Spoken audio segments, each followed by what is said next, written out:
This conference will now be recorded. Hi, everyone. Thank you so much for joining us today to talk about social media. It is extremely important for all of us. It gets more and more important and more complicated every year, it seems like. So I'm really grateful that you're here with us today. I'm joined by our social media guru, Kevin Mcnulty, who works for a company called NetWeave.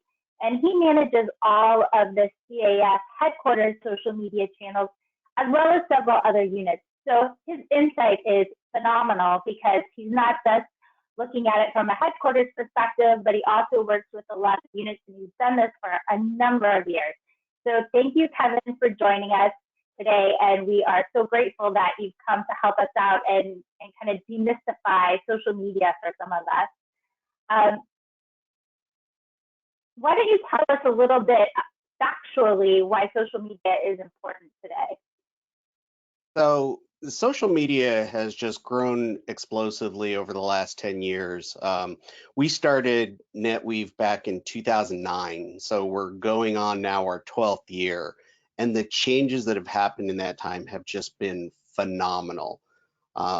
There's 7 billion and change people on the planet, and 4 billion and change are on social media. So it's just become such a part of everyday life, especially for us here in the States. Um, as you can see on the slide there, the majority of us are getting news from social media, which presents its own set of problems, but it's a huge news source for people. Half of journalists are using social media to find and build stories.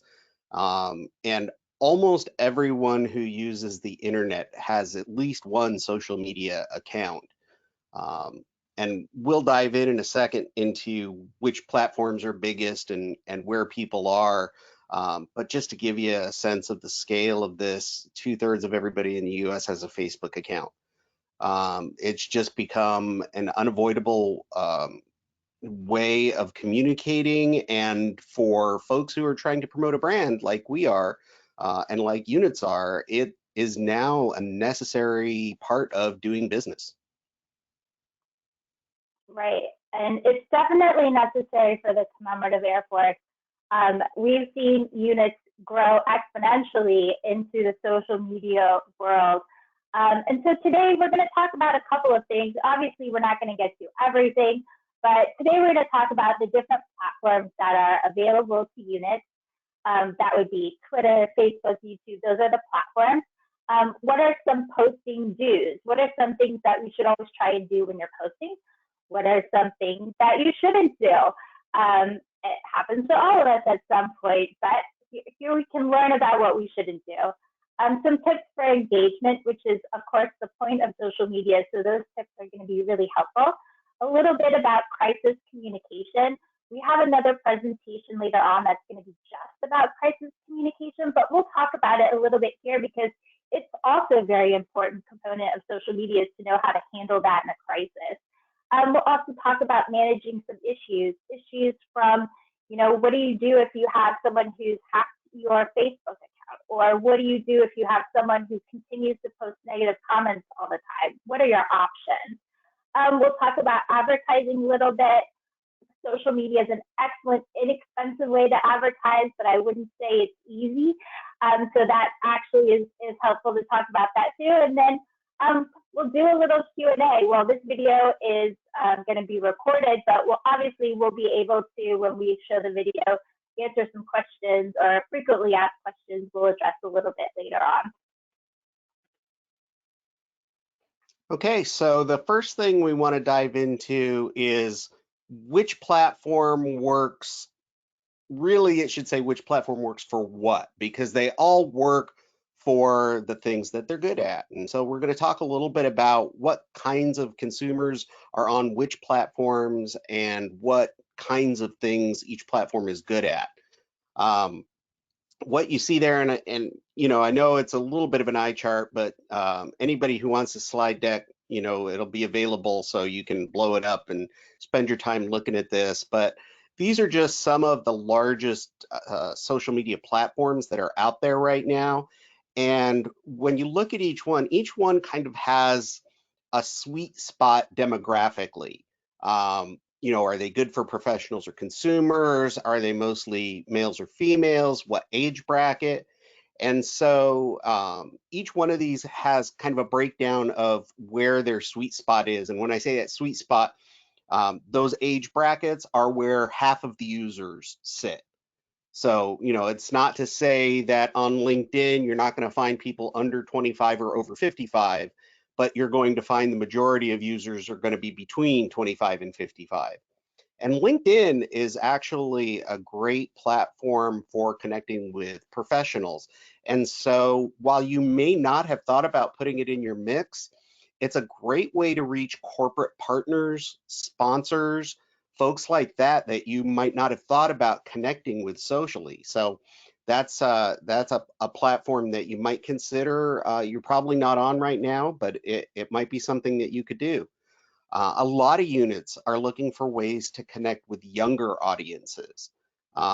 We tend to be an older demographic as far as membership goes, but we need younger crowds not only to fulfill the mission of educating and inspiring, but also to recruit members who can pick up and carry the torch after us. So if you're looking for those younger members, Instagram, Snapchat, the yellow one that you see there, and TikTok, the black one in the center. All of those are for a younger demographic. And of those three, Instagram is probably the oldest of the young, so to speak, with Snapchat and TikTok being significantly younger audiences. And then, of course, Facebook is the 800-pound gorilla. They're going to be the largest. They're closing in on 3 billion users out of that 4.2 billion. So that's pretty strong market share. But they tend to be a little bit of an older crowd. If you're looking for the top two out of this, as far as reaching consumers, it's probably Facebook and Instagram right now. And the watershed age-wise tends to be about 35. Over 35, they're more than likely on Facebook. Under 35, they're more than likely on Instagram. Could quite possibly be on both, and there are people of all age groups on both platforms. We're just talking about in general here. And then way down there in the light blue, you have Twitter, which used to be one of the top three, right? It used to be Facebook, then Twitter, then Instagram. And then Instagram blew by Twitter like it was standing still. And then TikTok blew by Twitter like it was standing still here just recently. Twitter's been standing still for a couple of years now. They've been in the neighborhood of around 350 million users, give or take, for the last couple of years. So we're all kind of waiting to see what they do, but it's still good for certain audiences, and it's especially good for media relations because a ton of journalists are on Twitter. And then you've got Pinterest if you're looking especially to court a more female audience. Pinterest is heavily used by females. There are men on Pinterest. A lot of people think that it's all women. There are more men on Pinterest than there are subscribed to Sports Illustrated, but it's much more heavily female than male in its balance. And then out at the end, you've got YouTube. One thing that I think is really interesting about Pinterest and the CAF is that I know a lot of teachers that use Pinterest.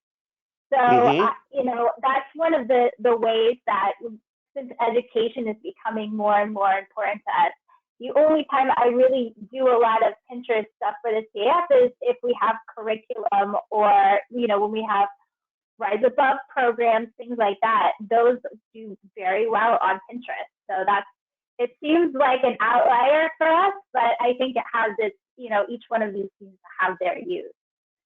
Yeah, absolutely. And the other thing that Pinterest is good for also, unlike most of these social platforms where it's pretty much what's going on today, if you're lucky, maybe yesterday, pins have a much longer lifespan than posts on almost every other platform. So Pinterest pins can still be in circulation 6, 7, 8 weeks after you post them, which would be unheard of on any other social media. Pinterest also dominates a lot of image searches. If you do searches for images on Google Images, you'll notice that a lot of those are Pinterest. So it does definitely have its applications. And then the last one we haven't talked about yet is YouTube there on the end. Some people don't consider YouTube social media. I consider it kind of this hybrid borderline area because it does feature user-generated content.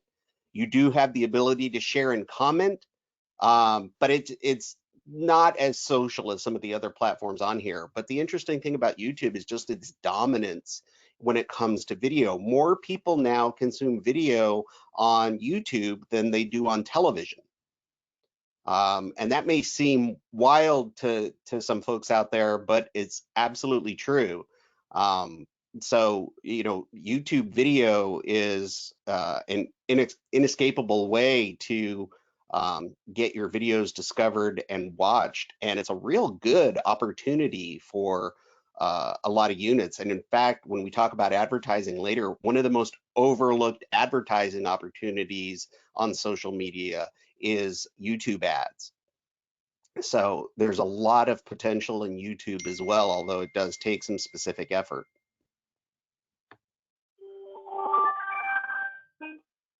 Okay, so did I skip up? There we go. So which platform works? We've talked about this a little bit already, so we probably don't need to go through all of it. But on this slide, and again, we'll get you a slide deck, it kind of talks about, what are the pros and cons of each of the different platforms. And, as we said with Pinterest, in some applications, that's a really great network to use. That's a good platform to use. Same thing with YouTube. The CAF content is very visual. And so, photos and videos of the things that we do regularly, they do very well in social media. And that's why, it's very important that everybody kind of understands what it is and what's the best format for you to send out that content to other people.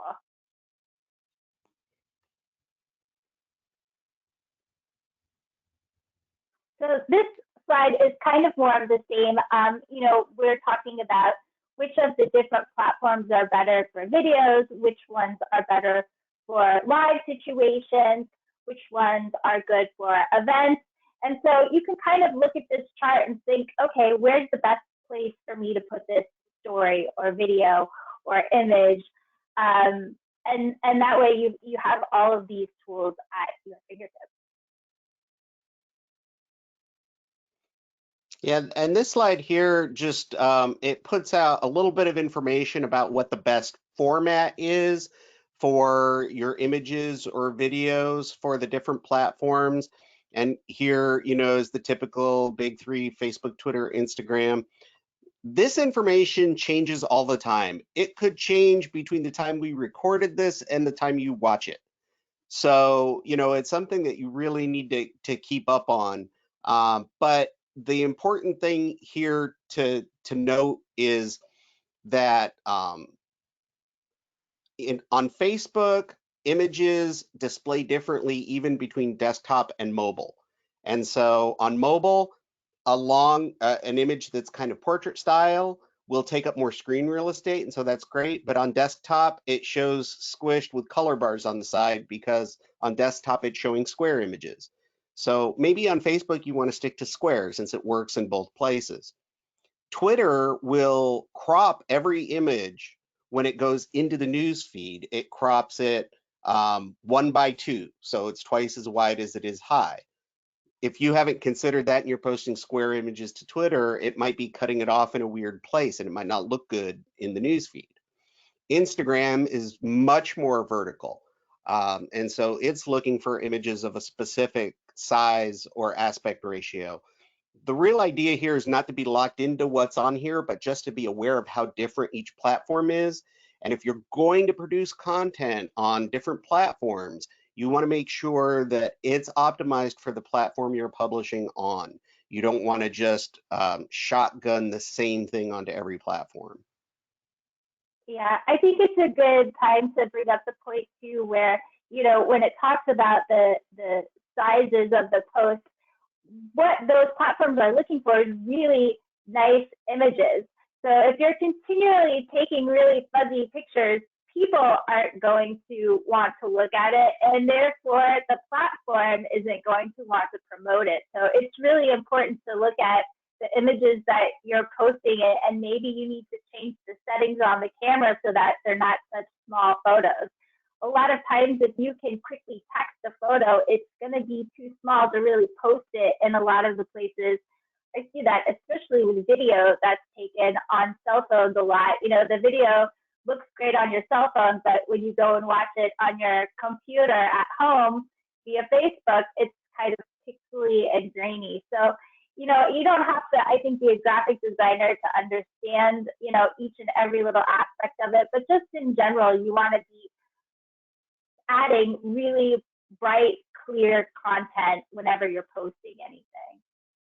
That's a great point. The other thing you want to make sure of too is that you're not posting images that have a lot of text all over them. A lot of people tend to reach into their experience to produce images that are kind of like flyers that have a lot of text on them because you want to get all that information across to people. But here's the thing. People don't look at those images. When they're scrolling through their feed, if they see something with text all over it, they automatically assume it's an advertisement and just skip it. So nobody's getting the information that you so painstakingly put on the image because no one's stopping to look at it. So it's better to take the big, beautiful picture all by itself, or maybe with a little something in a corner, and put the rest of that information in the caption. If you can get them to stop scrolling long enough because of the picture, then they can read the information that they want on the caption. And the other thing that Leah was talking about too is picture quality not only counts for the people who are looking at it, but it counts for the algorithms, the formulas that each platform uses. Facebook actually has an artificial intelligence that is looking at these images and checking them for text. It will even read the text in an image. So if you're using a lot of text, or you're using text that has words the algorithm doesn't care for, your content can actually be being penalized by the platform and not shown to as many people. So just be careful of that. And again, big, beautiful pictures is the way to go. Absolutely. So this really is just a reminder to everybody, you know, if you're one person and you're managing a unit's Facebook page, that could be a lot of work for one person. And if plenty of people around that can help those people wisely and make sure that everyone's kind of aware of what making sure that everyone's on the same page. But it's better to add a couple people to help you out than not post enough information. You don't want to miss those opportunities. So this is just a reminder that there, you know, any member can operate a unit Facebook page to help you through that. And the other thing is too, you know, we talked about 10 different platforms. You don't need to be on all 10. If you don't have the resources to apply consistent effort on a platform, you're better off doing nothing than doing a bad job. Because if someone does discover you on Twitter but sees you haven't posted for 3 years, they're just going to assume your whole unit is abandoned, not just your Twitter account. Yeah, and isn't it true the amount of time it takes for you to respond to comments and questions and things like that? Doesn't that affect how Facebook sees your interaction with people? Facebook actually measures the amount of time it takes you to respond to messages, not necessarily comments. So it's not necessarily looking at comments in posts, but if someone sends you a private message, they are timing how long it takes you to get back to them. And that actually affects how your information is displayed on your page. It will actually say, when somebody looks at your about information, it will say usually responds to messages within an hour, usually responds to messages within 3 days. And that sets an expectation for customer service when people are looking at it as well. So you do want to be sure that you're being timely in responding. But what comment speed does affect is how far your posts go in this newsfeed algorithm. The platform is looking at the amount of interaction on a post. So if someone makes a comment and you respond quickly and then they respond to you, all of that interaction is helping boost that post to other people. So you should absolutely be responding in a timely way, starting conversations, having fun with people. You know, respond if their comment, you know, if they're taking a lighthearted poke at you, you know, just laugh with them, and you know, have a good time with it. Those people are going to be more likely to interact with you also in the future.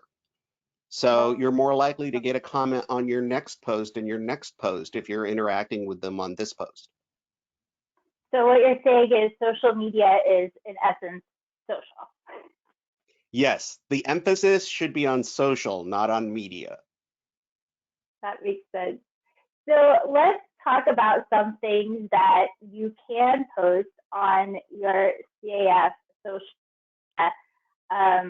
Here are some things that you should look at when we're talking about what content you should post. Is it interesting? If it's not that interesting, then why are you posting it? Is it telling the audience something? Are you trying to send a message out to people? We just acquired this aircraft. We're having a okay. Are you informing people of something? Is it related to the CAF? There really shouldn't be any content being posted that isn't related to the CAF. You'll notice if you look at the CAF headquarters pages, even on holidays, we try and post images so that no matter what day you look at the Commemorative Air Force Facebook page, you'll see it's somehow related to aviation, history, veterans. That kind of message always comes through. So it really should be related to the CAF. Is it tasteful? We want to make sure that we are conveying a message that, you know, we are a high-class organization. We want things to be, you might have inside jokes within the unit, but a Facebook page is public. So other people that aren't in your unit that look at your Facebook page aren't going to get that inside joke a lot of times. Making sure things are accurate. I think we can all kind of attest to the fact that there are a lot of historians in our organization, and people will let you know very quickly if something is wrong. And a historic organization like we are, it's important. You know, we are seen as an educational institution of sorts, so accuracy is really important. If you're not sure if it's correct or not, then just don't post it. That's always been kind of my rule of thumb. And is it fitting the CAF mission? So our mission is to educate, inspire, and honor. So you might want to just think in your head before you're posting something, does that follow that mission? And those are all, I think, pretty good guides.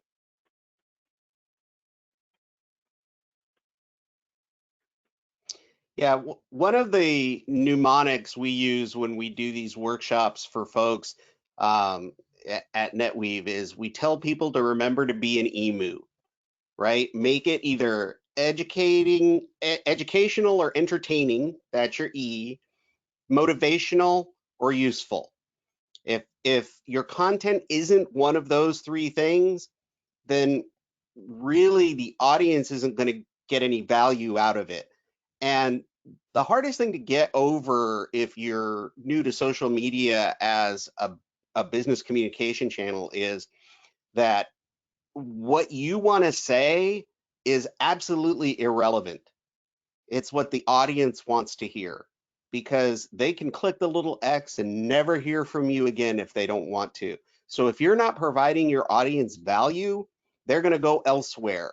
There's a huge amount of competition for their attention and time, and they can be picky about who they give it to. So your challenge is, how do we get the information we need people to know in a form they want to consume? And that's your challenge. And that's why we use this emu mnemonic to just kind of just challenge yourself when you're writing a post. Is this educational, entertaining, motivational, or useful to folks. And remember too that you're talking to the general public, not just members.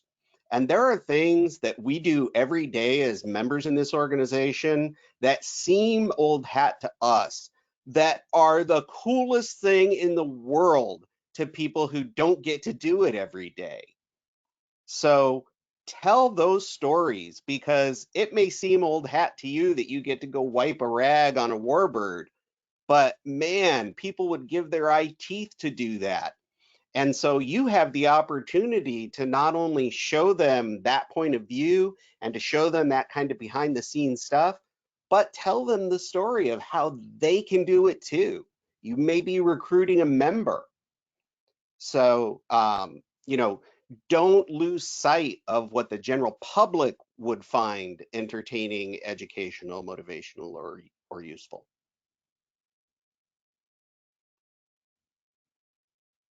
Yeah, it's a good point. I kind of remind people about that a lot too. You know, what is a hanger day to you? A lot of people pay $20 to see it at an air show. So, you know, feel free to post those things so that people can see them and know that they can be where you are too is another good point. One quick caveat, of course, if you're showing behind the scenes stuff or maintenance work or anything in the hangars, just make sure your operations officer or wing leader has approved that we're showing certain things, because some of the stuff that we do, especially when we're showing an aircraft in pieces, some of that stuff we just want to make sure everything's kosher for public consumption. That's a very good point. Kevin, can you tell us a little bit about Facebook code? You, as a professional social media person, you really know a lot about these algorithms and how to kind of use them in your favor. Right. So Facebook invented what we now call the newsfeed algorithm back in 2010. So it was just after we started in business. And at the time, they called it edge rank. It's not called that anymore. But at the time, it was just 3 variables.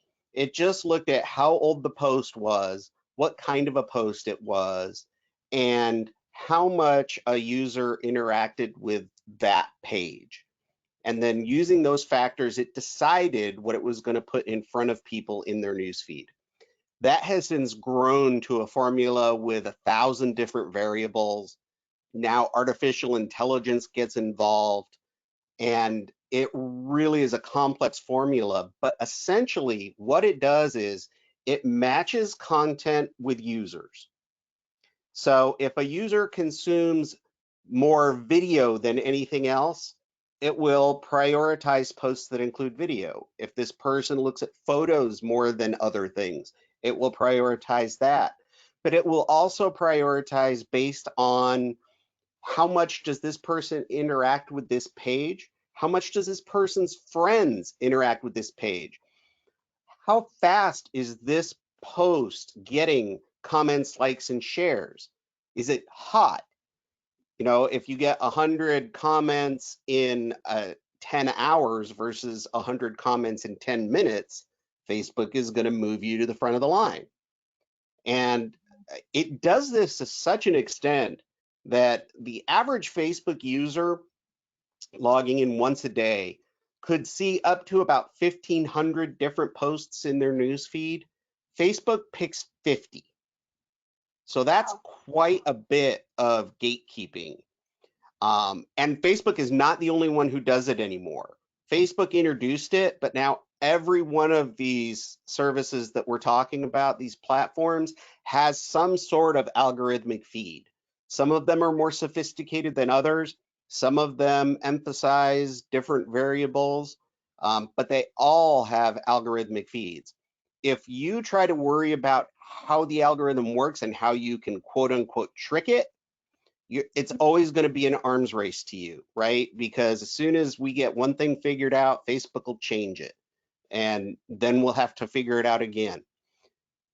Understand that the point of all these algorithms is to give the user the information they most want to consume because that's how they keep them online. And the longer they can keep them online, the more ads they can show them and the more money they can make. So at the end of the day, if you emphasize quality and you're concentrating on what your audience wants, the algorithm will always help you. You won't have to struggle against the algorithm as long as you're producing the content your audience wants to consume. So it's complicated, but pretty simple at the same time. Exactly. Yeah.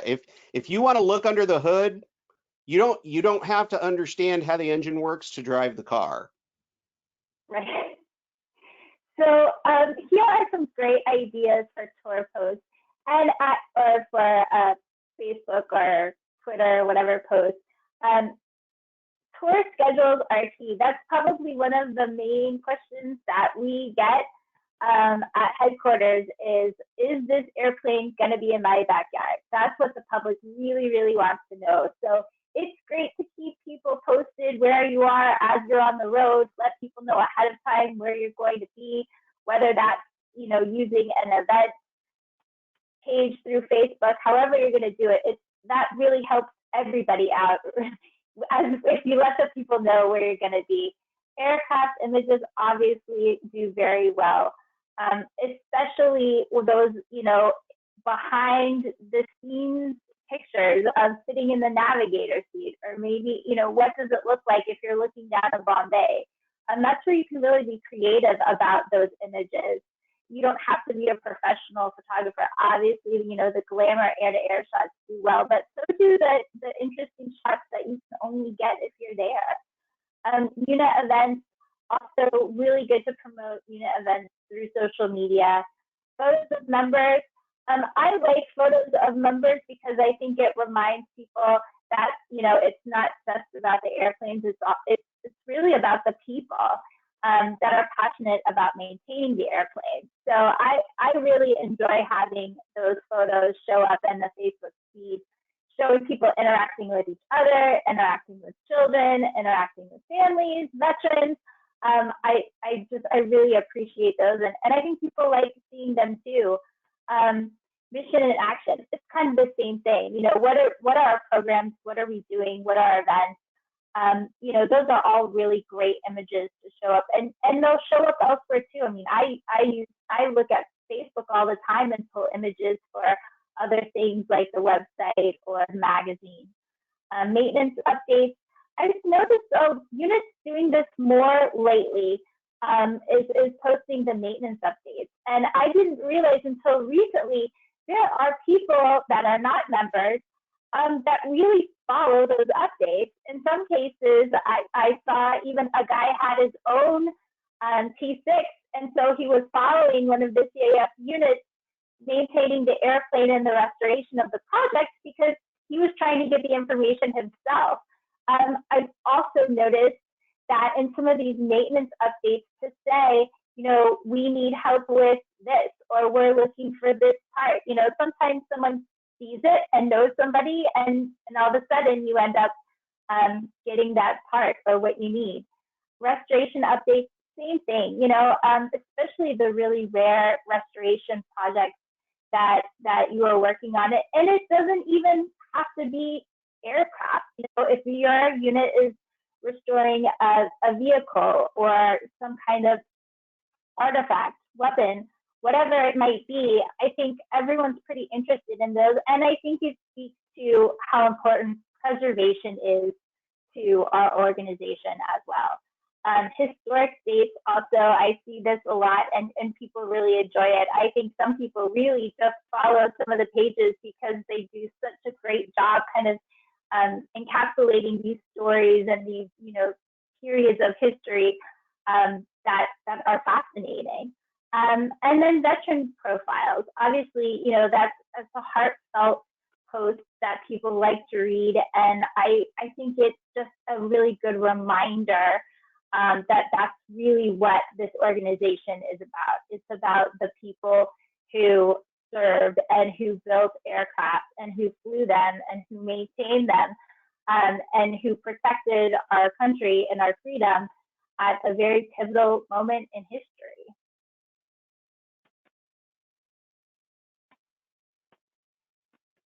Kevin, do you want to explain what this is to people and how these things kind of pop up sometimes?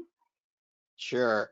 So what you're looking at is now, God, I can't believe it's already been a couple of years since this was sweeping the internet.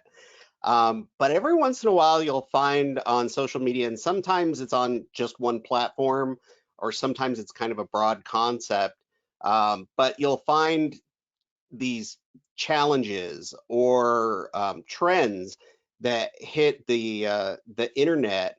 And if you have an opportunity to hop on board, it's a great opportunity to get your content discovered. And so what you're looking at here is a challenge.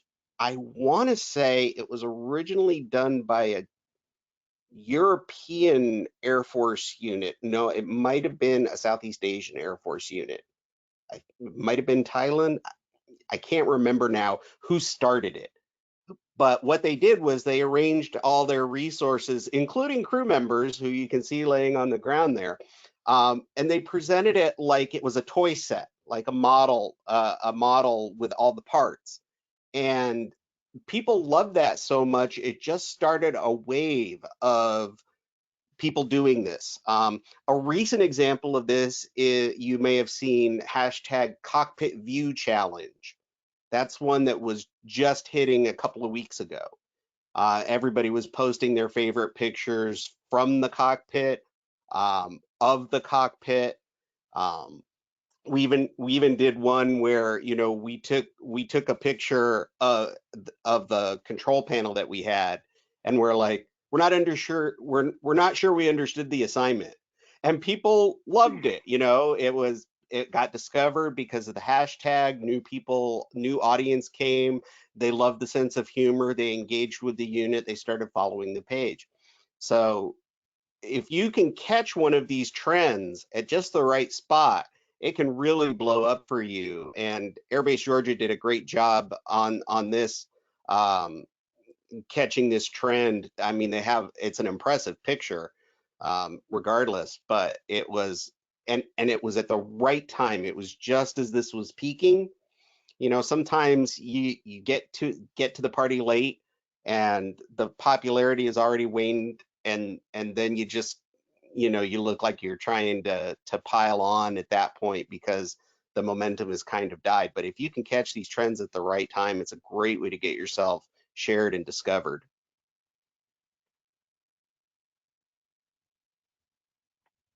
So it looks like these are just a couple of other really, cool posts that we have out there. And you'll see one of the top ones talks about, you'll see that event listing, like we talked about, and hopefully events will pick up again this year. So we'll see a lot more events that people are very excited to see CAF units out and about, go to air shows again. So let's make sure and put that out as much as possible. And a tip for putting events out, is a lot of people will sit down and put in all their events at once. Remember that when you enter a Facebook event, it goes out into the news feed as a post. So if you dump a bunch of events all at once, it's going to clog up somebody's feed, and they may even disconnect from your page if it's a little too much for them. The other thing is, people sit down and put them all in at once for the whole year because, they think, well, people want to make plans. But here's the thing, if you put it out so far in advance, people are going to forget all about it. So our dozen years of experience doing this, we found there's kind of a sweet spot at 4 to 6 weeks. 4 to 6 weeks away from the event is when you want to create that Facebook event on your page. It's close enough that people will not forget, but it's still far enough away that they can make plans. Now, you can do, if your event's in September, but it's a big annual thing, you can absolutely do a post, save the date. September 23rd is going to be the big deal. But that Facebook event that, people can share with their friends and invite their friends and stuff, about 4 to 6 weeks. There are exceptions to everything I'm going to tell you. Sometimes you want to do it more in advance. Sometimes you want to do it a little closer, but generally speaking, 4 to 6 weeks is a good window to put your event up. And can you explain a hashtag? So a lot of people get confused by hashtags, but at the very basic level, a hashtag is just a way to organize a conversation. When you put a keyword, keywords or hashtags were invented on Twitter, and they come from an old before there was social media, there was internet chat.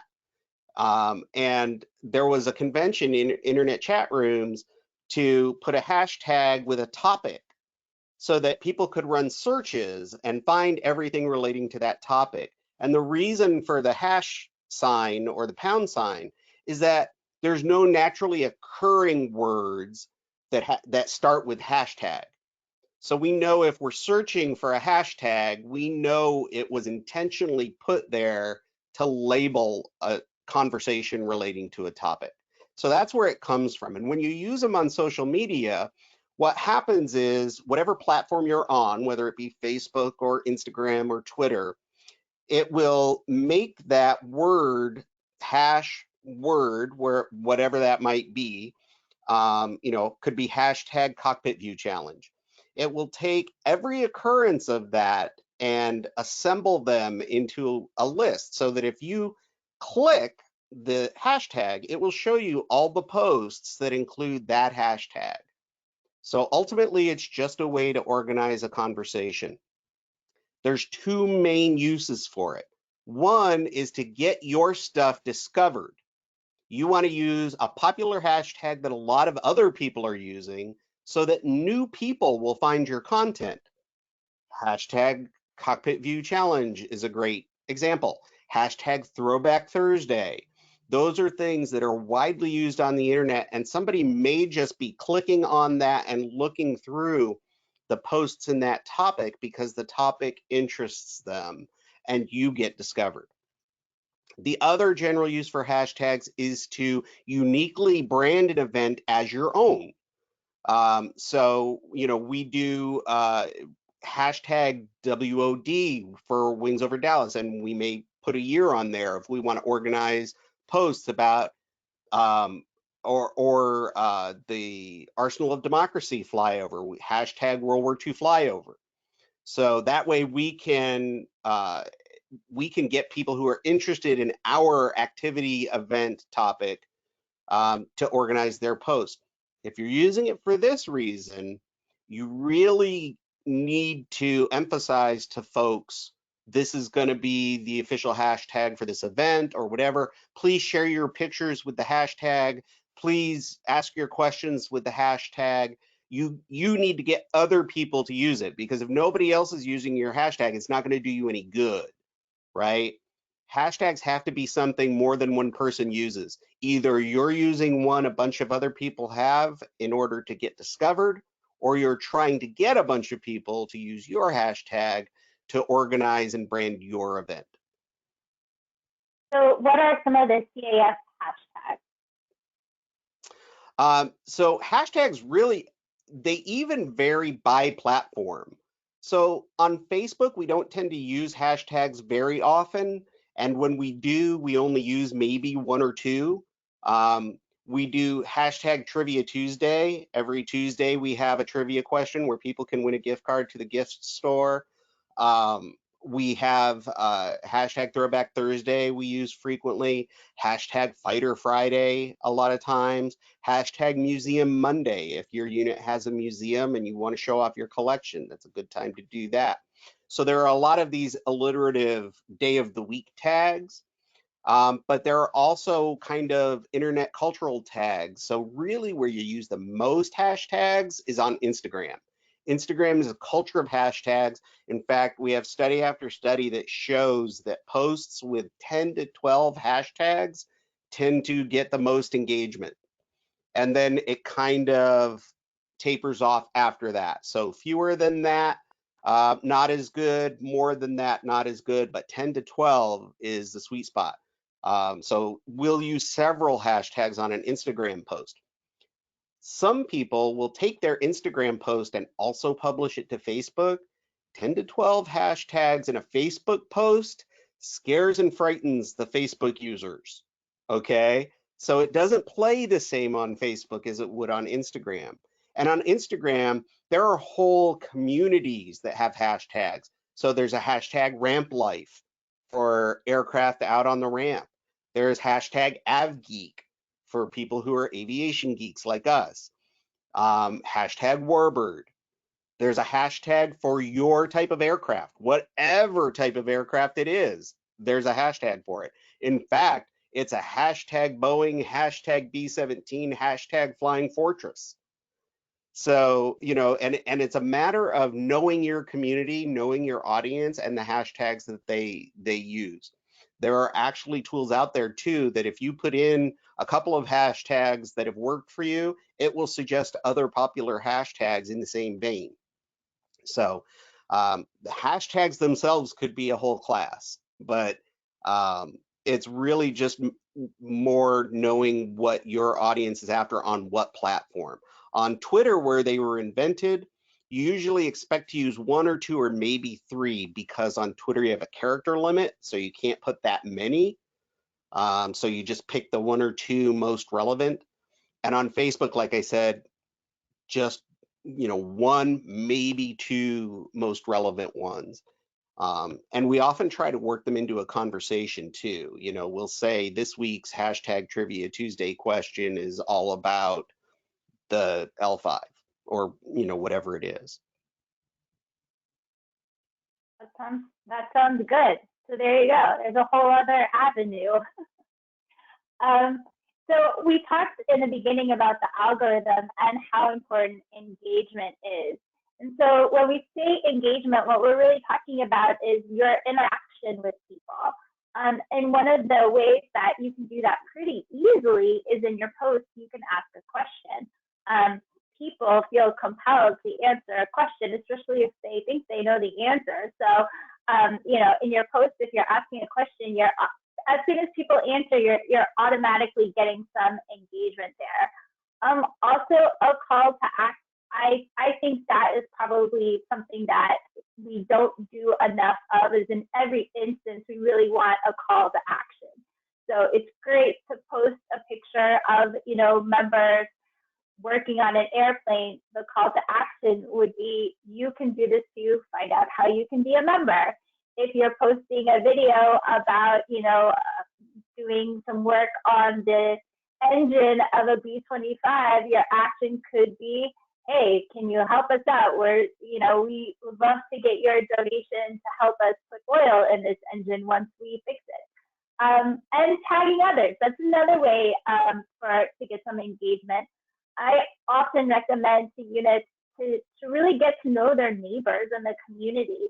Maybe it's an EAA chapter, or maybe it's a group of teachers, or maybe it's a Boy Scout or Girl Scout group. And one of the ways you can do that is by tagging other people.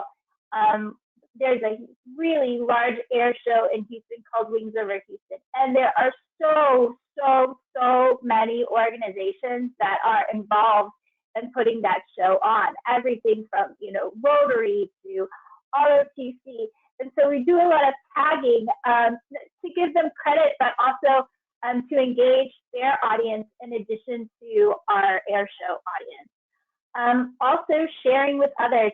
If some days or some weeks there's just not a lot going on, that's a great time to share other unit posts. We do see a lot of this going on with units, and I think it's great. I genuinely think people get excited when they see other units sharing their posts. It's very gratifying, I think. And I love that other units are seeing what's going on at different parts of the country also. So I love when CAF units share other CAF units posts. Is there, as you said, the engagement is key for the algorithm. Is there any kind of metric for that, or are you just going for maximum engagement? Well, so each platform handles it a little differently, but again, Facebook being the 800-pound gorilla, let's give an example there. So Facebook used to weight shares as the heaviest type of engagement. So if your content got shared by somebody, that was better than if it had just gotten a comment or a like. That has changed recently because Facebook has said we want to put the emphasis more on conversations.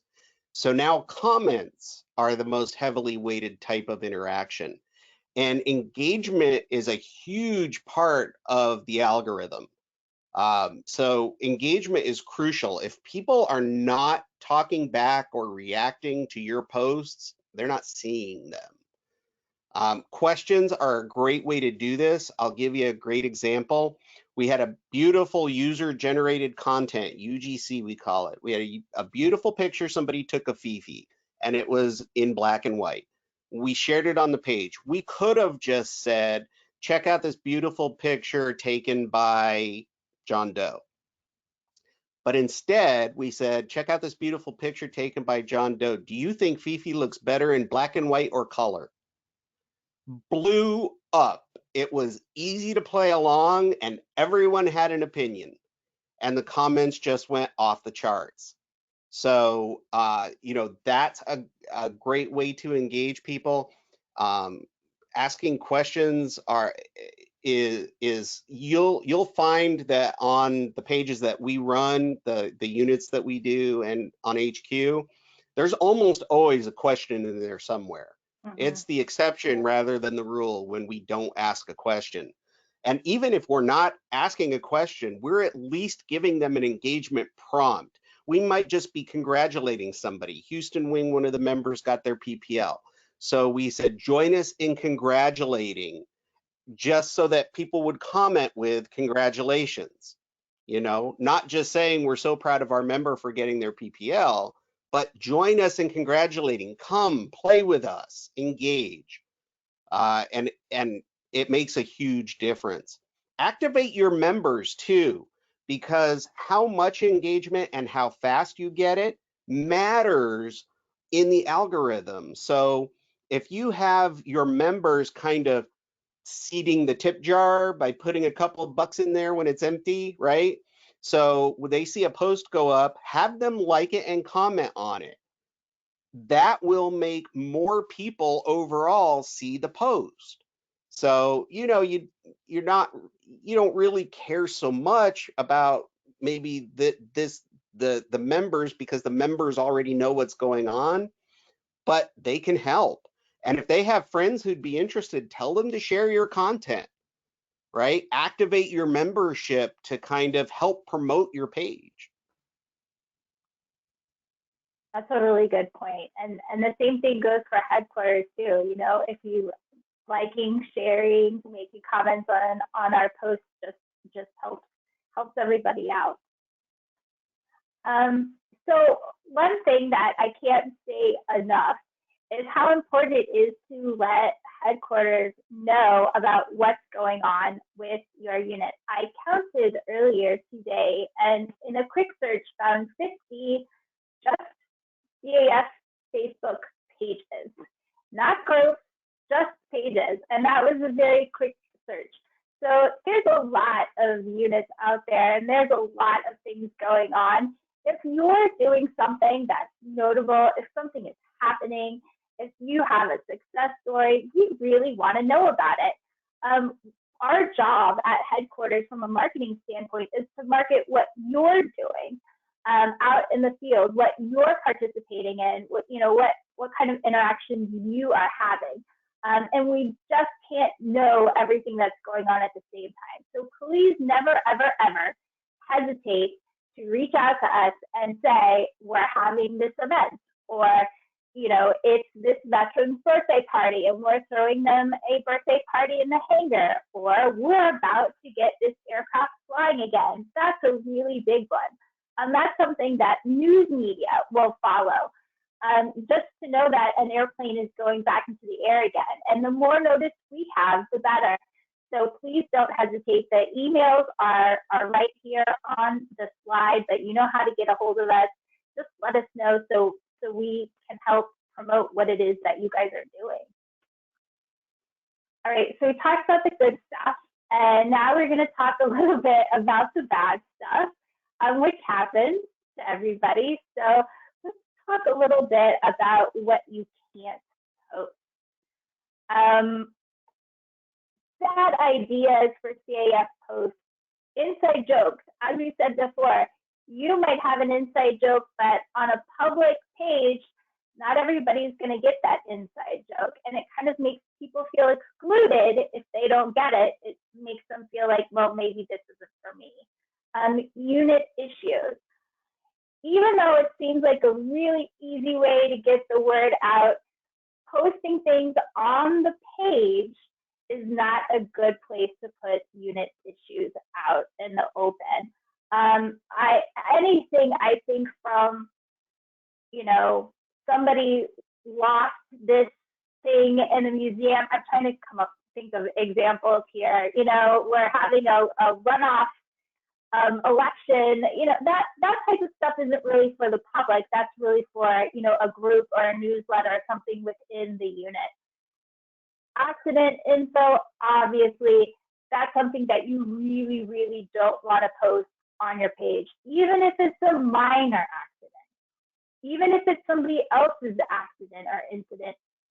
Never, ever post it on the page. You will be amazed at how quickly it gets picked up and used and abused when there's information like that about an accident or an incident. And I would say that extends to your own personal Facebook pages. While we can't control it, I am here to tell you that the police and attorneys, if you're the only one that has the pictures, they will be contacting you ASAP to get that information. So steer clear from posting any accident, incident information on social media. Photos and money, you might have had a really great, successful air show and you just got piles and piles of money. It is a very bad idea to post pictures of, no matter how wonderful it is. It's just an invitation for people to come and steal it. So let's not do that. People's personal info. This is another thing that every year seems to get more and more critical, how people's private data is being collected and used and posted.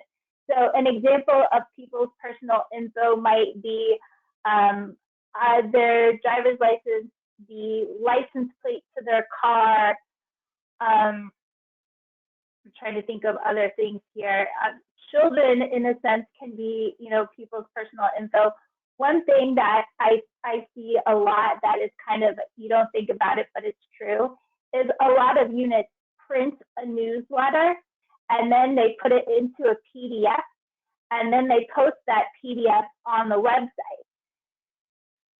In a newsletter form, if you're putting people's addresses, birthdays, email addresses, it seems like it's okay, but the second it's posted on a website and then shared in social media, you're really putting people's information out there. So it's not just a direct post. You got to think about where that information is going to be stored. And it's very hard to get rid of. Once it's out there, you can take a post down, but that doesn't mean that no one's ever going to see it. Especially if it's salacious, people will screenshot it immediately because they know you're going to have to take it down. So just be careful with that.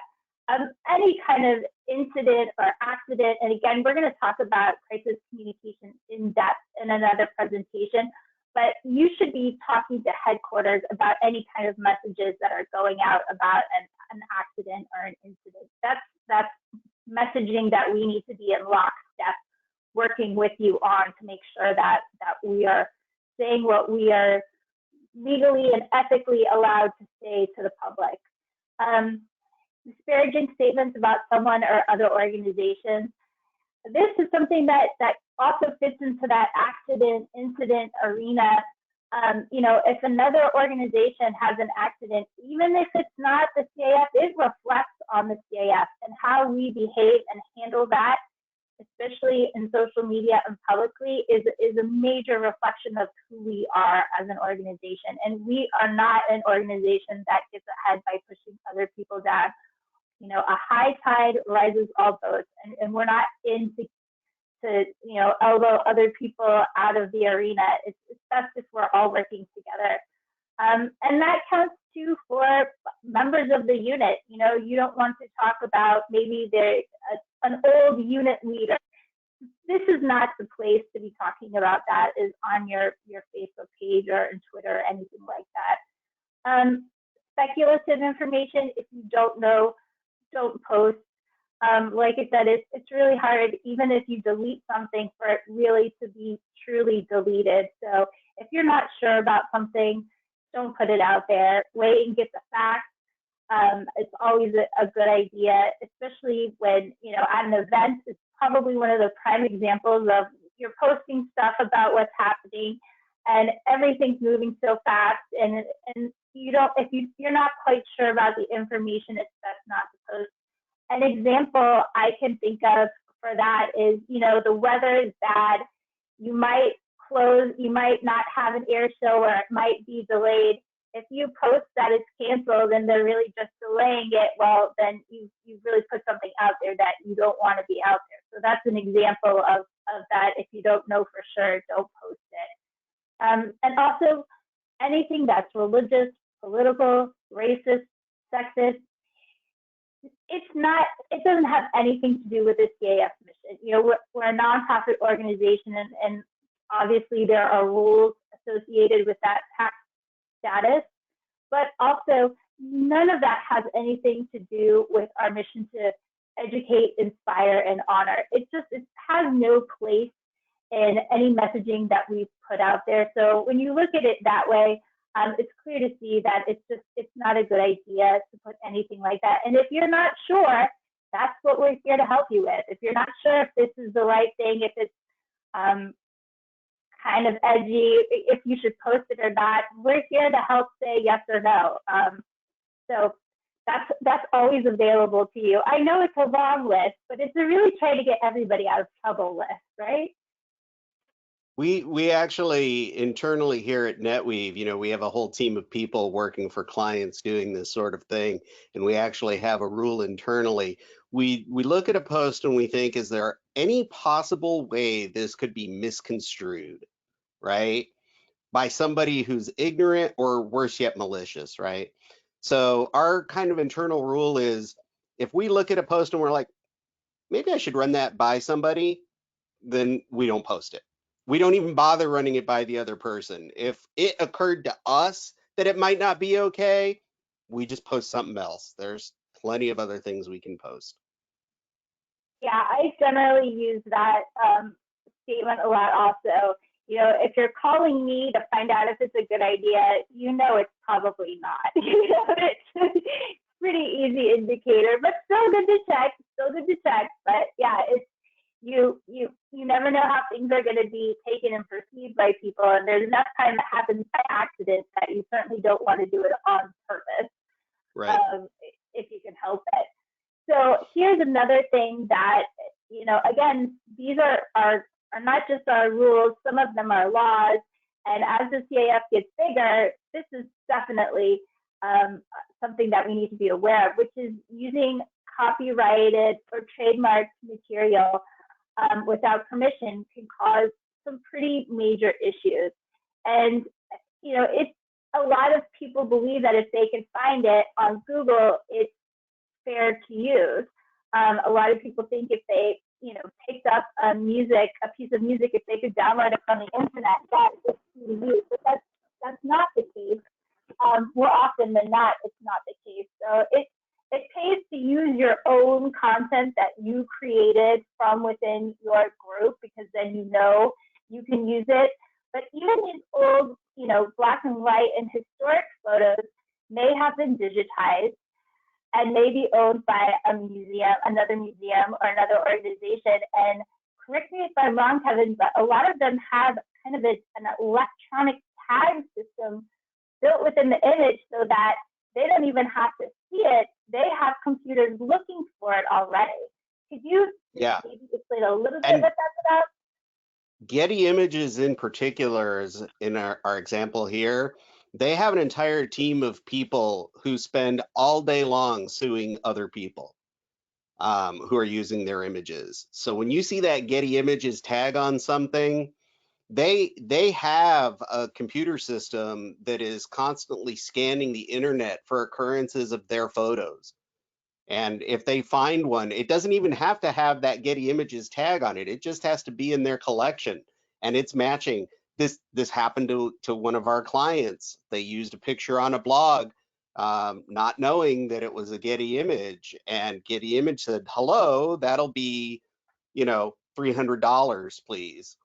And it could have been much worse if we had to agree to take it down and pay them for the time it was up.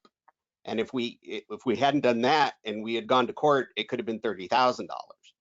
So it's hugely important to understand that if you're using somebody else's work, one, you have permission, or two, that you know that it's in the public domain.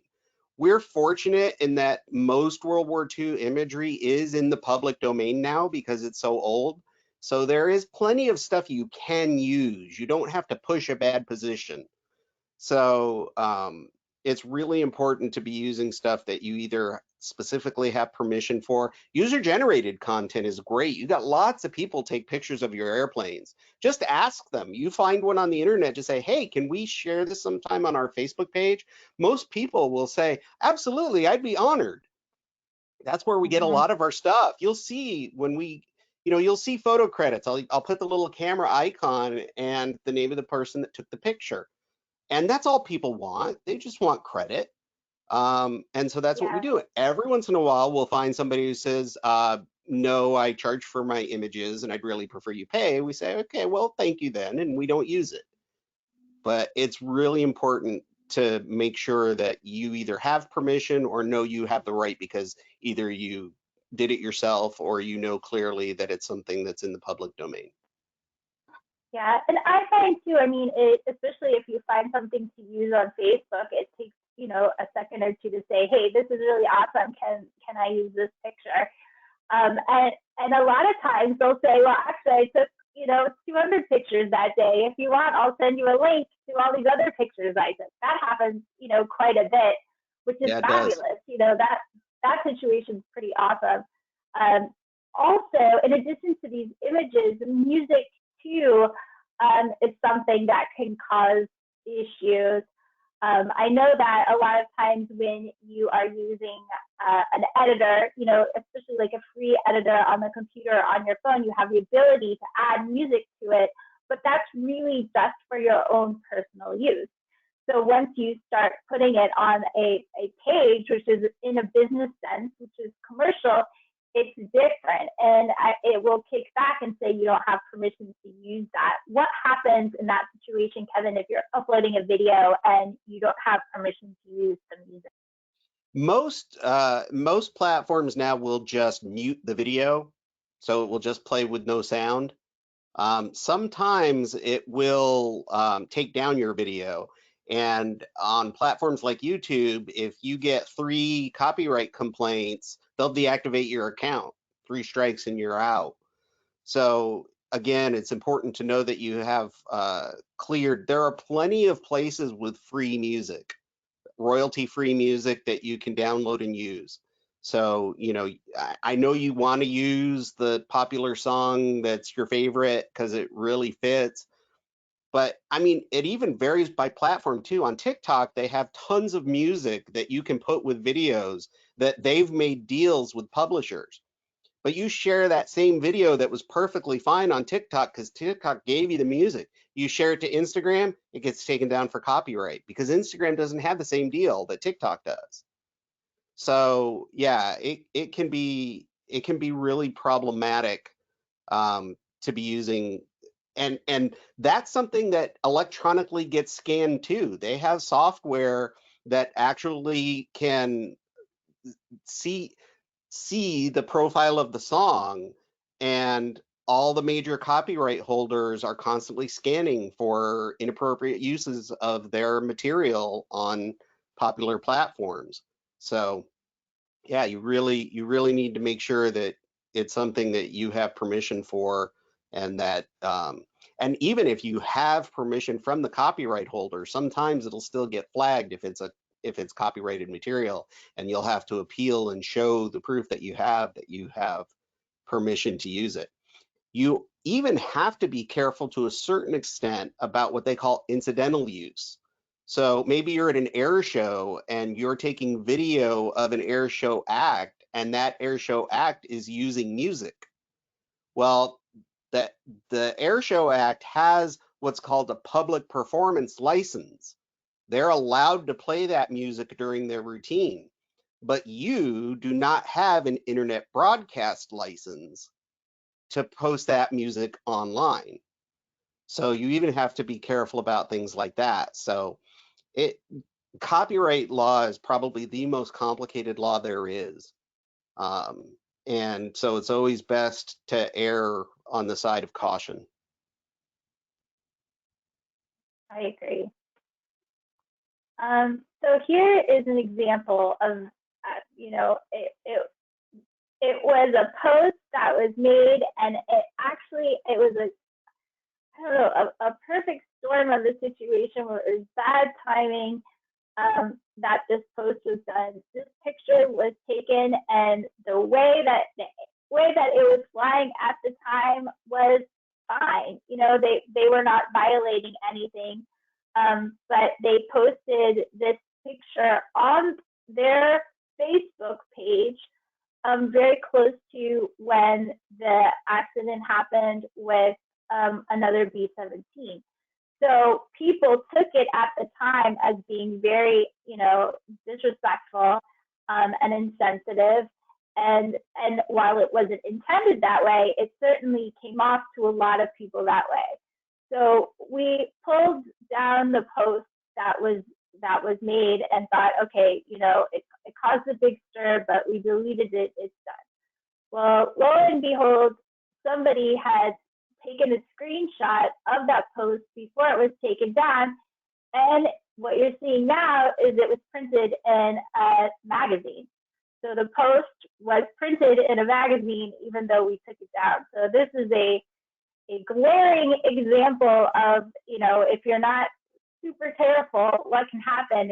And even if you have no malintent at all, these things can happen. And the key here, I think, was that we were on top of it immediately. If this were a post that someone had made and then didn't go after it a few days, this is after a few hours, the post was taken down. I can only imagine what would happen if it were up for a few days. So that's my example for that. All right, so we talked about copyright, and this is, I guess, another form of copyright. It's just obtaining permission from people.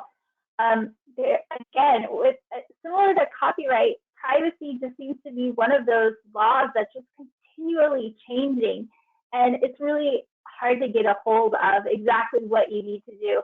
I mean, technically speaking, I think if you were to take a picture of someone, you would have to have them sign a waiver saying that you have their permission to take their picture, but it's just not really realistic. So what we've done, kind of in a CAF sense, is just ask. The key here is that you don't want to put someone in harm's way. If, for instance, you have a parent with a child, you take a picture, you post that picture on social media, and the other parent now knows where that child is, and maybe that's not a good situation. And that's a worst case scenario, but that's kind of where this issue comes from, is that situation where you're telling people where children especially are located, which can be dangerous. So what we try and do is really just ask people, before you take the picture, say, hey, we'd love to take your picture of your son or daughter or grandkid. Do you mind if we post it on social media? And a quick yes or no usually will do the trick. If that changes, we'll let you know, but that's kind of where we are now with these type of pictures. Yes, there are rules if you're in a public space, that you have,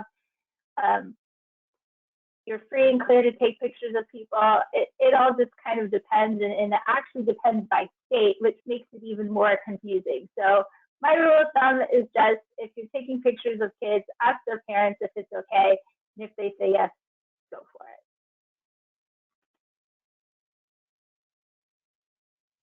Great. So we're going to talk a little bit about crisis communication. We've kind of been talking about it a little bit the whole time, though, because it's really important. So we'll talk about it a little bit, and then later on this month we'll do a full presentation on crisis communication, which I hope that all members take time to watch, because it really applies to everybody that has anything to do with a CAF event or program.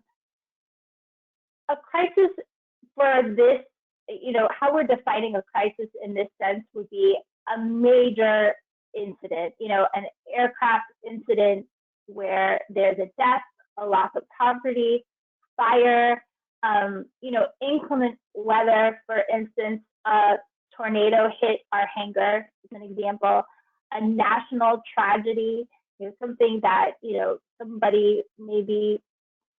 something happened to the president, or the country started a war, something major national news, and a canceled tour. Even though it's not at that level of crisis, it still is important how you handle that communication, and it usually has to be done really quickly, and you're really going to upset some people. So you have to kind of carefully craft that message also. Yeah, and it's important to understand that it doesn't have to be your crisis in order to be a crisis. So, it may not have anything to do with you, but it may be about your area of the country or an activity related, where it would just be insensitive for you to be posting business as normal. So, it may make sense to just go quiet for a couple of days just because it's a sensitive topic right now. We had a lot of that going on. We have several clients in Texas, including several units.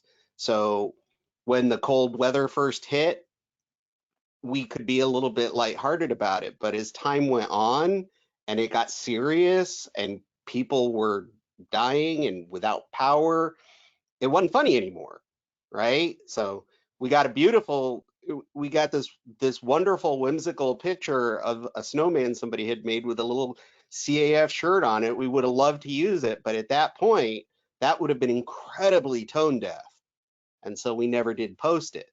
So it can be anything like that. Yeah. So in this slide, we're talking about an incident that is happening with your unit, your program. And the key here is to really prepare in advance, to have a plan where everybody knows what they're supposed to do, and to have a backup person for that plan, and to prepare appropriately, which is you have a plan, but can you prepare by writing these statements in advance? We have several pre-written statements if there were something to happen to an aircraft, so that, should something happen, we don't have to start from scratch and really think it through. Do you have the website credentials to make those announcements if you need to do them? Do you have everybody's cell phone programmed in your phone that you need to call if there's an incident or accident? Do you have enough people to cover the messaging that you need to get out to people to make it happen quickly? The other thing that is great, especially for events, is to do a tabletop practice. In some cases, in some cities and airports, they actually require that you sit down with the local law enforcement and you go over a tabletop practice. So you're actually sitting around a table saying, okay, this happens, now what? And you actually talk through the motions of who's responsible for what and what do you do in that situation. I find those to be somewhat terrifying, but extremely helpful, because you'll find in that situation, there's a lot of, miscommunications, holes. You thought somebody was responsible for something and they're actually not. So I highly recommend those fire drills, as it were. And then, have a plan, make sure you can execute that plan, and then you're not done. You really have to manage and monitor communication in this situation.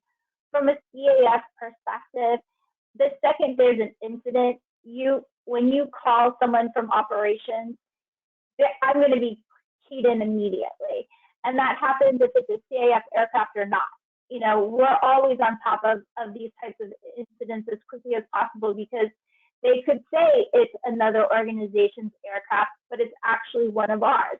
So this has happened before, and so having this plan in place is key. And something that makes, I think, the CAF a little unique when it comes to these incidents and accidents.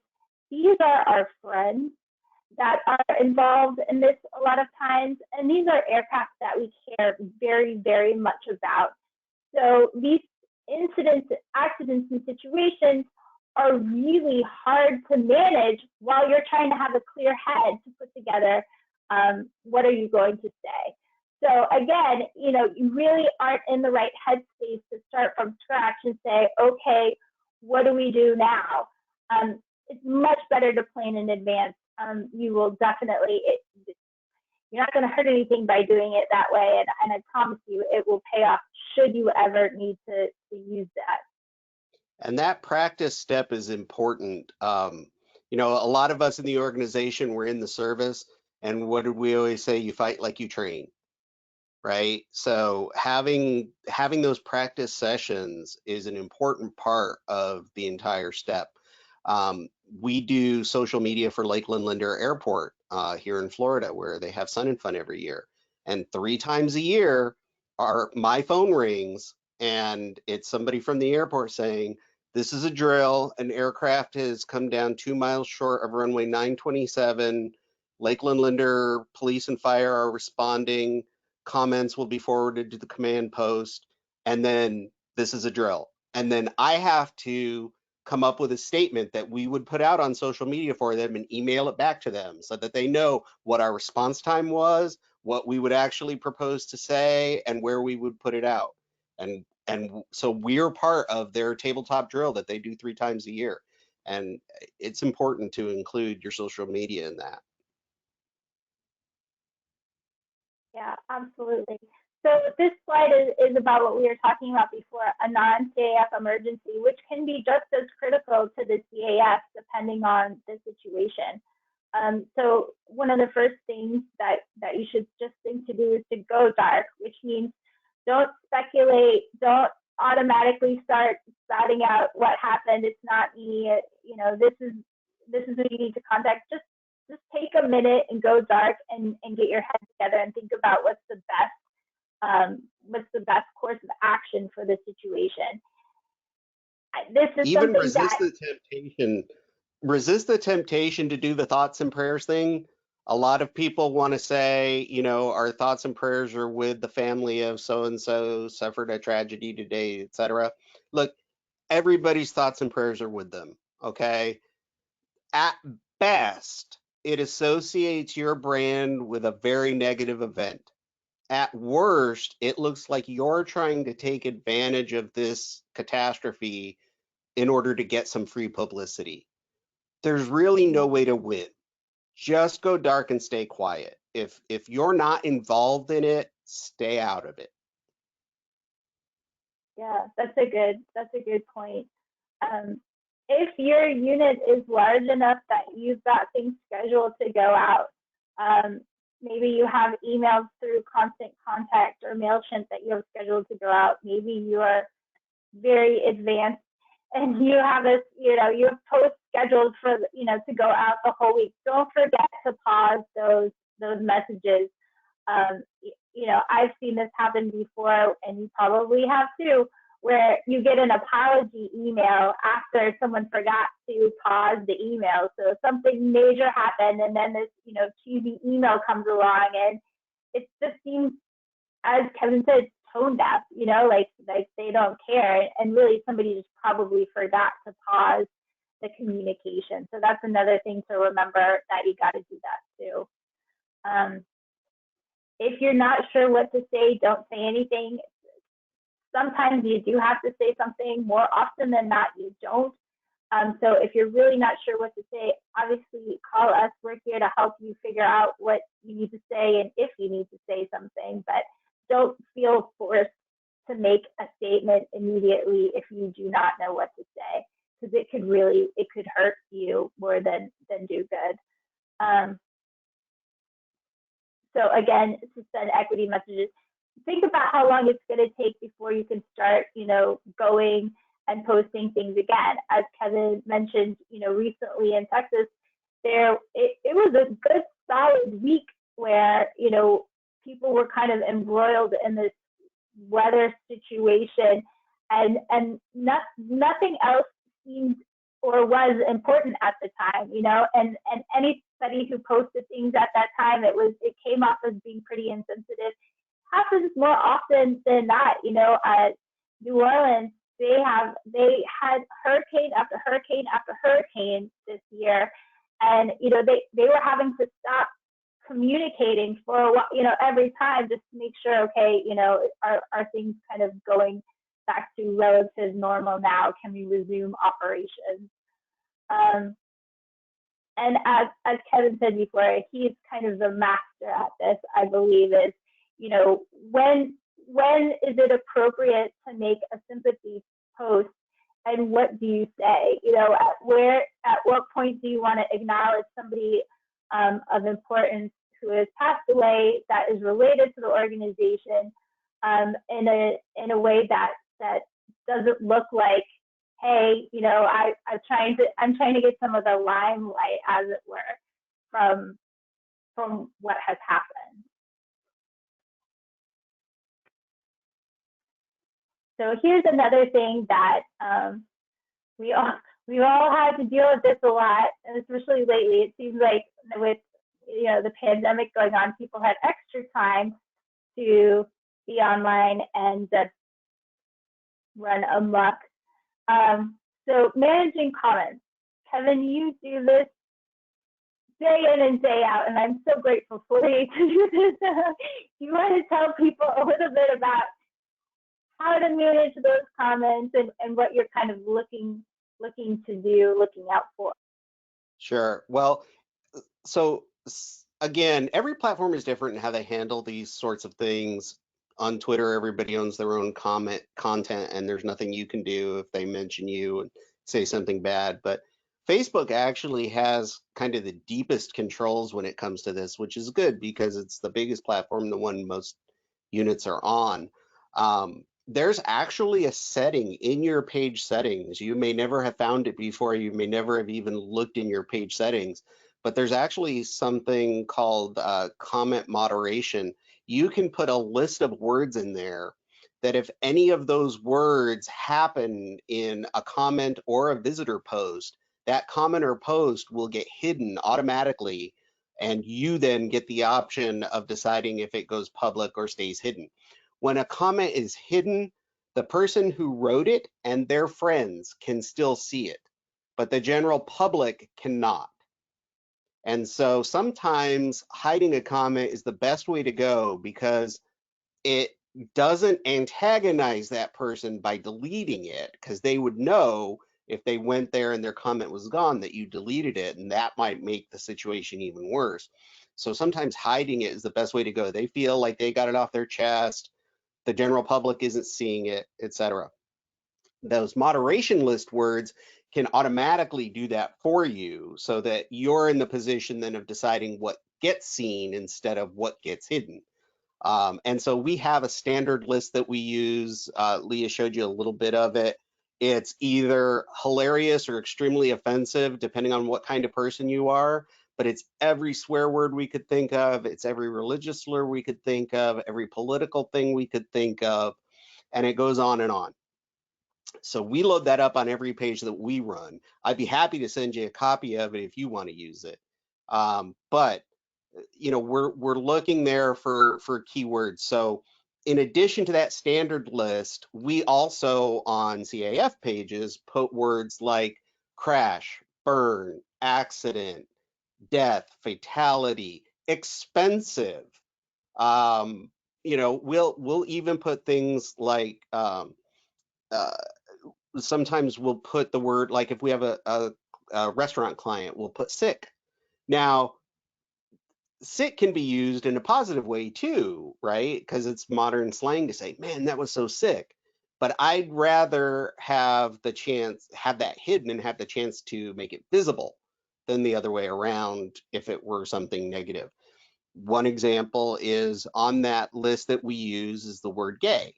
Well, every time somebody makes a comment about the Enola Gay, it automatically gets hidden because gay is on the list. I have no problem going through on a daily basis and making those comments visible again and making that part of the conversation. But I would rather have it work that way than the other way around. So, if you see comments, sometimes we'll hide a comment just because we didn't even really understand what the person said. And we didn't really want to engage them because it was kind of unhinged to begin with. And we'll just hide it. We didn't know if they meant it positively or negatively, but we don't really want to engage them, so let's just hide it. You can delete a comment. People can figure out if they've been deleted. You can ban a person from your page so that they cannot comment on anything in the future. They do not receive a notification that they've been banned. However, the next time they try to make a comment, they'll figure it out. So we kind of leave those as last resorts for people who are either just totally being spammers. There we'll get people. It's a profile of a young, beautiful woman who is commenting behind every one of the guys that's commenting on a post. Hey, send me a friend request. Hey, send me a friend request. Man, we get those at least 3 or 4 times a week, and I wind up deleting a dozen posts and banning them from the page. So, when it's obvious like that, we'll just start with delete and ban. Otherwise, we'll hide it the first time, and then repeated violations, we might escalate. Yeah, and it's really hard, I think, too. It's really hard not to react. You got to kind of avoid that, it's defense mode that mama bear mode that you can get into if someone's, making a negative comment about the organization or the aircraft or something along those lines. But you really got to resist that temptation, I think. Yeah. If it's a legitimate complaint, if something went wrong at an event and you had to turn people away or something, if it's a legitimate complaint, by all means, address it. Everybody's looking to see how you handle the customer service aspect. But if it's somebody who's a ne'er-do-well or a malcontent, they're never bringing anything positive to the party, you can't win by engaging them, right? It's better to just walk away, because it's only going to make things worse if you engage them. It's only going to give them an excuse for doubling down on their opinion. And there are plenty of people that are just looking to have that conversation. They're just trying to, they're just trying to get something started, to light a fire underneath you to just kind of, bait you into a conversation that can go south quickly. So you talked about this already. Here's the slide. The options that you have as an admin on your page to hide people, delete people, or ban people. We always ban, and this happens when you've got a big event, something, you'll start getting all kinds of spam stuff showing up on your page. The easiest thing is just to ban those people as quickly as possible, but you don't want to ban a lot of people, but obviously, if they're spammers, asking you to go watch their video on some random website, those are the people that you could ban pretty quickly. And you talked about the hiding and deleting comments. Event spam has gotten so bad on Facebook that it is now our best practice to not even turn on the discussion wall on an event. We just turn on, they can ask us questions via Messenger all day long, but we don't even let anybody post, because it's so much watch it live at link, and they're just trying to get people's information, or we can give you a ride because it's a Lyft or Uber driver. Or one that has really gotten bad is I can't use my tickets. Please DM me to get tickets cheap. And it's an event that doesn't even have tickets sometimes. And we had one that was so bad recently that 6 different times, 6 different profiles posted, I can't go to the event because my daughter passed or because I lost my daughter. So DM me to get my tickets. Like, who does that? But they're You out know, there. it's they're out there and they're getting good. It's harder and harder to tell, who's the bad guy is, I think, when it comes to stuff like that. But If you have a um, question as to whether or not somebody's on the level and you want us to check out their profile, we know all the things to look for. We know all the red flags. So if you want, just send me a link and I'd be happy to check them out for you. that's really helpful. Thank you. Um, and this we spoke to this a little bit earlier too. All this entire presentation is really geared towards what you would post on your unit public page and profile and network. But even though you can't control people's personal pages, that can be an issue for us to deal with. There are a lot of members, and it's generally really helpful and great. There are a lot of members whose whole personal Facebook profile are just their involvement with the CAF. They're wearing the CAF uniform in their profile picture. All the pictures are them at the hangar doing stuff, and those things are really helpful. They're usually helpful actually. And on the rare occasions that could go south, and generally that only happens if there's a really bad incident or accident where someone, it's their personal page and they can post, you can't tell me what to post on my page, that kind of situation. But it really is damaging. So while you aren't controlling other people's personal profiles, I think it's entirely appropriate, and I'll do it myself too, to remind people that, look, your personal page is your own view, but if your personal page is very CAF oriented, it's still a representation of the organization. And I've seen this happen before too, where if there's an incident that happens at a show, the public page isn't saying something, but if somebody posts on their personal page a picture of something on fire, that gets picked up and used in the news too. So that doesn't change. And from a personal perspective, I can tell you that we have had a number of members get contacted from NTSB and from the FAA and from all sorts of different governing bodies, because they are the ones that have the evidence. They're the ones that took the picture. They're the ones that said something. So you get involved in these things, whether you like it or not. The second you put yourself out there of having information, you kind of set yourself up for being involved. So we highly recommend to make that message loud and clear to all of the members that you just don't want to make those kinds of photos, comments, things about incidents and accidents. It's never a good idea. All right, advertising. Kevin, I'm going to let you take advertising, because this is one of those things where it seems like every time I try and make an ad in a platform, they totally revamp the way it looks on the back end. So I so appreciate having a professional that can navigate that advertising aspect of social media, but it is hugely helpful and really great, mainly because it's really inexpensive. You get a lot of bang for your buck when it comes to social media advertising. You really do. And most, in fact, I can't think off the top of my head of a platform that doesn't have some sort of self-serve ad product. Most of them do now. Even TikTok is rolling out one. Not sure if it's fully engaged, but there are ways to advertise on almost every social media platform now. And they are very affordable. You do get a lot of bang for your buck. Some are more effective than others. Facebook is probably the most affordable and has the deepest functionality.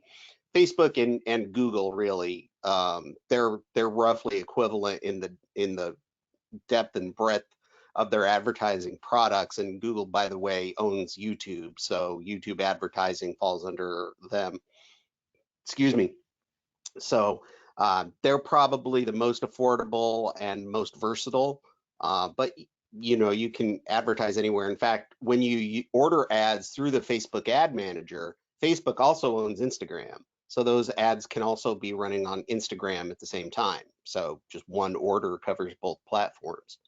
Um, the great thing about social advertising is how hyper targeted you can make it.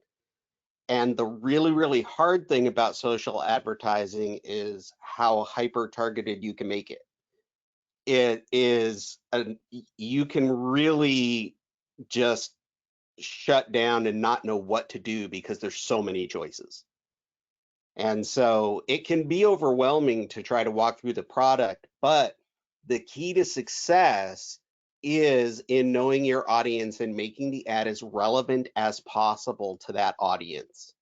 You don't want to cast the widest net that you can because those ads aren't effective.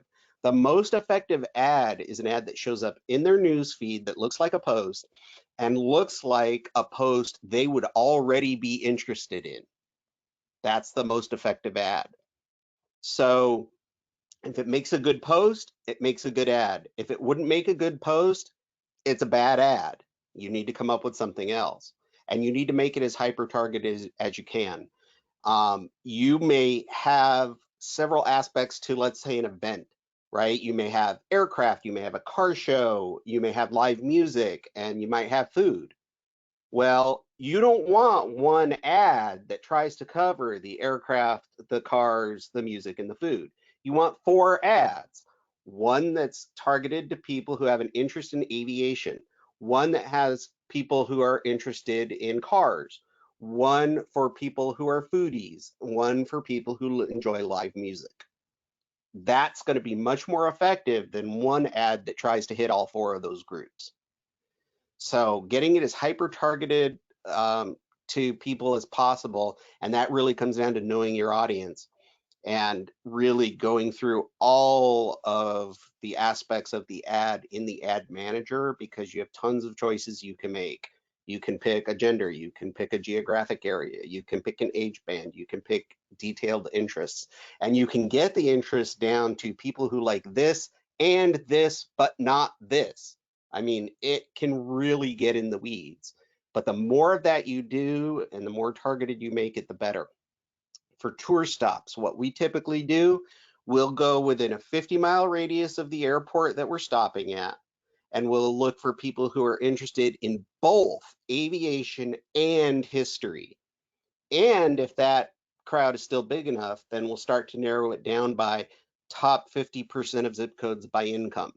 So we know they might have money for a ride. So you can really drill down. And the ultimate goal is to get an audience that's roughly 10,000 people for every $100 you have to spend.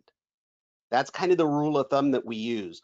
So if you try to advertise to 150,000 people and you only have $100, then a few of those people are going to see the ad one time and that's going to be it. And it's not going to work for you because most people didn't see it. And the people who saw it only saw it once and it didn't really sink in. You need people to see something 3 or 4 times before it really sinks in.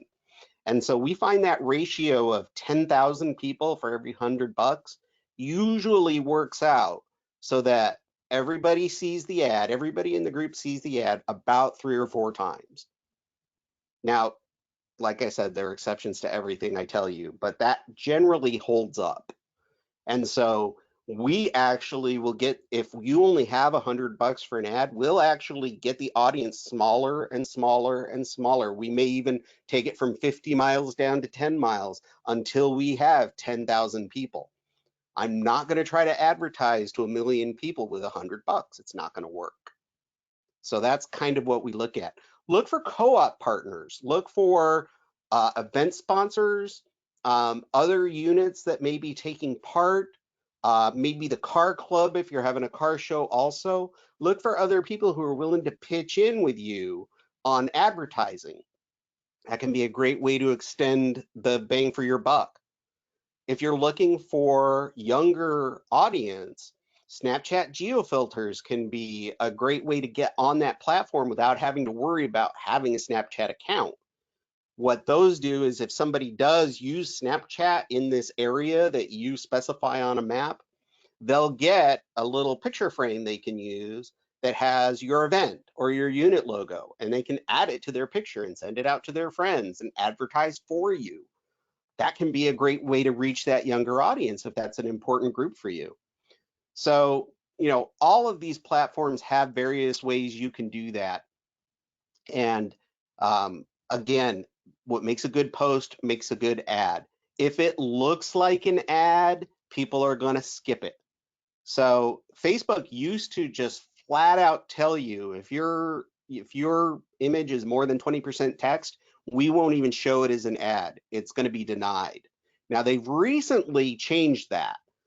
So they will allow it, but they'll still throttle it. They still won't show it to as many people. So, you want to make sure your image is less than 20% text. And really, again, without getting too technical about it, just make sure it would have made a good post on your page. If it would have made a good post on your page, it'll make a good ad. Again, looking at the picture on the left, that's a lot more inviting than the picture on the right, right? The picture on the right, I wouldn't even stop and look at that. Remember, 80% to 90% of the people who are consuming content are doing it on their phone, and they're just doing this, and they're stopping at what looks interesting. So they're never even going to consider the image on the right. The image on the left, they might stop and say, whoa, is that a drone? Whoa, I can get paid to fly drones? That's cool, let me check that out. That's how it works. Your whole goal in life is to stop that scrolling. Well, we've gone on for about an hour and a half now. So if you made it to the end of the video, I'm super duper proud of you. I wish I had a gift that I could give you for paying such good attention this whole time. But social media is such a huge topic that in addition to this presentation, we're actually also going to hold a discussion, a live discussion where you can come on and ask your questions. We will record that too. But that way, if there's things that we didn't cover, questions that you have, we can address it. So right here, these are the people that work for CAF in the social media arena, myself, Kevin, and Gilbert Martinez. And we're here to help you in any way that you can. We can. And again, just thank you so much for joining us today and watching this video. I hope that you enjoy it. Let us know. My email, the easiest email to remember is media@cafhq.org. And we'll see you at the next webinar. Bye, guys. Thanks, everybody.